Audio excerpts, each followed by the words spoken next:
সবাইকে বাংলা ক্লাসে স্বাগত জানাচ্ছি। আমি রামপদ হালদার, প্রভাষক বাংলা, গোপালগঞ্জ সরকারি কলেজ, গোপালগঞ্জ। আমি আজ আলোচনা করব বাংলা ভাষার অপপ্রয়োগ ও শুদ্ধ প্রয়োগ নিয়ে।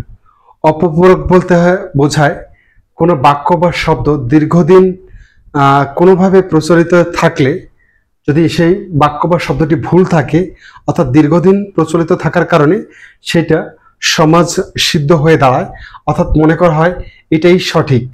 তো এই যে ভুল ধারণা, এই ভুল ধারণা থেকে যে প্রয়োগটা হয়ে থাকে বাক্যের বা শব্দের, সেটি হচ্ছে অপপ্রয়োগ। এখানে বলা হয়েছে শুদ্ধ প্রয়োগ। ওই ভুল বা ভ্রান্তিকে দূর করে শুদ্ধভাবে লেখাটাই হচ্ছে শুদ্ধ প্রয়োগ। তো আমরা যারা লেখাপড়ার সাথে আছি বা শিক্ষিত জন বা বাংলাদেশের অধিবাসী, শিক্ষিত অশিক্ষিত সকলের উচিত বাংলা ভাষাটাকে শুদ্ধভাবে বলতে বা লেখার ক্ষেত্রেও সেই নিয়ম অনুসরণ করা। তো বিসিএস লিখিত পরীক্ষায় এই ধরনের প্রশ্ন এসে থাকে, আর এইচএসসি পরীক্ষায়, বোর্ড পরীক্ষায় বাংলা দ্বিতীয় পত্রে এখান থেকে প্রশ্ন আসে। বলা হয়ে থাকে যে 8টি বাক্যর মধ্য থেকে, অর্থাৎ যে কোনো 5টি বাক্য শুদ্ধ করে লেখো। এখন এই বাক্যের সমস্যা কোথায়?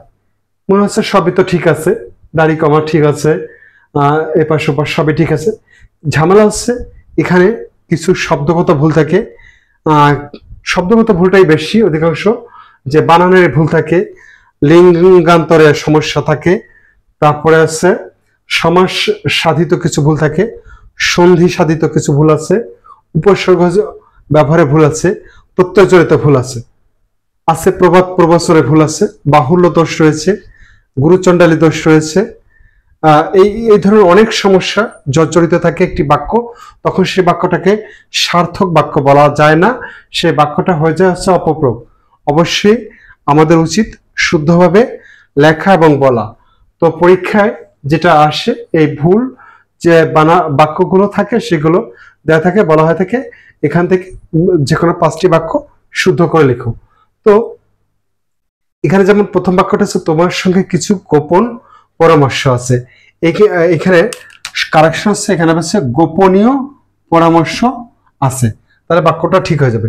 তোমার সঙ্গে কিছু গোপনীয় পরামর্শ আছে। দ্বিতীয় বাক্যটি হচ্ছে বিদ্বান মূর্খ অপেক্ষা শ্রেষ্ঠ। এখানে বিদ্বান বানানটা ভুল রয়েছে, এই বানানটা ঠিক করতে হবে। এখানে জফলাটা আছে, আমরা জানি জফলা শব্দের মাঝে বা শেষে কোনো বর্ণের সাথে যুক্ত থাকলে সে বর্ণটা 2বার উচ্চারিত হয়, কিন্তু বিদ্বান বানানে জ ফলাটা না হয়ে ব ফলাটা হবে। এখানে ব ফলা যদি কোনো শব্দের মাঝে বা শেষে যুক্ত হয়, এক্ষেত্রেও ওই বর্ণটা 2বার উচ্চারিত হচ্ছে, অর্থাৎ বিদ্বান 2বার দ। সঠিক বানানটা হচ্ছে বিদ্বান ব ফলা, জ ফলাটা হবে না, তাহলে বাক্যটা সঠিক হয়ে গেল। অধ্যাপনায় ছাত্রদের তপস্যা। অধ্যাপনা করেন যারা, তারা হচ্ছে অধ্যাপক, মানে শিক্ষক যারা, তারা হচ্ছে অধ্যাপনা করেন। কিন্তু ছাত্রদের কাজ হচ্ছে অধ্যাপনা নয়, ছাত্ররা করে থাকেন হচ্ছে অধ্যয়ন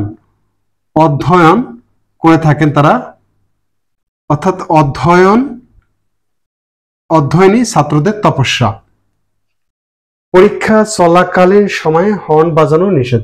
এই বাক্যটা সমস্যা আছে, এখানে কালীন শব্দটা আছে, আবার সময় আছে, আবার হর্ন বানানোটাও সমস্যা আছে।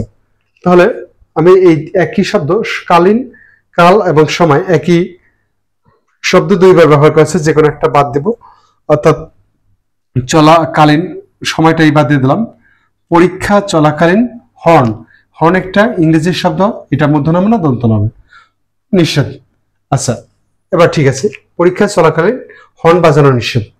সূর্য পূর্ব দিকে উদয় হয়, এখানে উদয় না হয়ে হবে হচ্ছে সূর্য পূর্ব দিকে উদিত হয়। এবার আসছি, শুধুমাত্র সেই পারবে এই কাজটি করতে। এই যে শুধু এবং মাত্র দ্বারা, এটা যদি ইংরেজি করা হয় অনলি দ্বারা শুধু বোঝায়, আবার অনলি দ্বারা মাত্র বোঝায়। এখন এই শুধু এবং মাত্র দুটোই একজাতীয় শব্দ, কিন্তু পাশাপাশি বসে এটা বাহুল্য দোষ সৃষ্টি করছে। তাহলে আমরা মাত্র শব্দটা বাদ দিতে পারি, অথবা এখানে অবলিক দিয়ে বোঝা দিতে পারি শুধু অবলিক মাত্র, অর্থাৎ শুধু সেই পারবে এই কাজটি করতে, এটাই রাখলাম। বিশ্বে বাংলা ভাষাভাষীর সংখ্যা প্রায় 30 কোটি। এখানে সংখ্যা নিয়ে প্রশ্ন নয়, এখানে 20 কোটি 15 কোটি থাকলেও সমস্যা নয়, কারণ এটা আমরা একজ্যাক্ট জানি না, বলা হয়েছে প্রায়। সমস্যাটা হচ্ছে যে ভাষাভাষীর, এখানে এই জায়গায় এখানে আমাকে চেঞ্জ করতে হবে, শুধু ভাষী লিখতে হবে, ভাষা শব্দটি বাদ দিতে হবে। তাহলে বিশ্বে বাংলা ভাষীর সংখ্যা প্রায় 30 কোটি, এখানে প্রায় 25 কোটি, এটা সমস্যা না, সমস্যা ছিল ভাষাটা বাদ দিয়ে দিচ্ছি। শহীদ মিনারে শ্রদ্ধাঞ্জলি অর্পণ করব, এখানে শহীদ বানানোর সমস্যা রয়েছে, শ্রদ্ধাঞ্জলি বানানোর সমস্যা রয়েছে, অর্পণ বানানোর সমস্যা রয়েছে। তাহলে আমাকে এখানে বর্তমানে যে নিয়ম অনুযায়ী বাংলা একাডেমির, সেখানে শহীদ বানানে রস্বইকার, শহীদ হরস্বী, শহীদ হরস্বী অর্থাৎ শহীদ হবে। আর মিনারে শ্রদ্ধাঞ্জলি, অঞ্জলি শব্দটি কোন শব্দের সাথে যুক্ত থাকলে সেক্ষেত্রে অঞ্জলির লয়ে দীর্ঘইকারটা সবসময় রস্বইকার হবে। শ্রদ্ধাঞ্জলি, গীতাঞ্জলি, পুষ্পাঞ্জলি, জলাঞ্জলি, পতঞ্জলি সবই রস্বইকার। আর অর্পণ নত্যবিধান অনুযায়ী এখানে মূর্ধন্যটা হবে, অর্পণ করব। এবার আসি একটি বাক্য সম্পর্কে যে দেখালাম, তোমার সঙ্গে কিছু গোপনীয় পরামর্শ আছে, গোপন ছিল, গোপনীয় লিখেছি। বিদ্যার বানান জফলা ছিল, বফলা দিয়েছি। অধ্যাপনা ছিল, অধ্যয়ন হবে ছাত্রদের তপস্যা।